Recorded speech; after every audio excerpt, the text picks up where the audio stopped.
This right here was the edge of the pool. You'll see like some no diving signs. Tom Bowles is the attorney for the Abdu family, who bought the old Whirlpool Park property from Whirlpool Corporation a few years ago.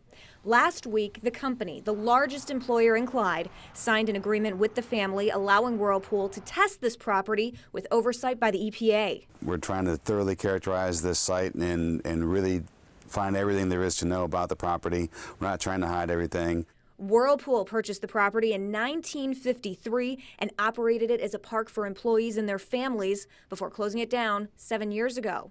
The old concession stand still stands, as well as swings and slides. The large pool, which was filled with spring water when it was open for families to enjoy, now sits dry. One of the men who bought the old park is Jonathan Abdu, and he has big visions for this property. He wants to turn the old pool into a pond, and if you look up here on this hill, you see all these wooden stakes. This is where he plans to build his family's dream home.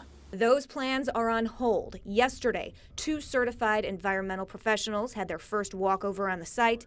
Next month, 60-ton rigs will be out here digging samples 100 feet deep. Certainly the PCBs that were found are concerning, and we want to know the exact scope and extent of that contamination. There's a theory about how it got there. Bowles says this spring-fed water reservoir was also fed from an unsealed tile that was covered with fill around 1959. Later, Whirlpool built a basketball court on top.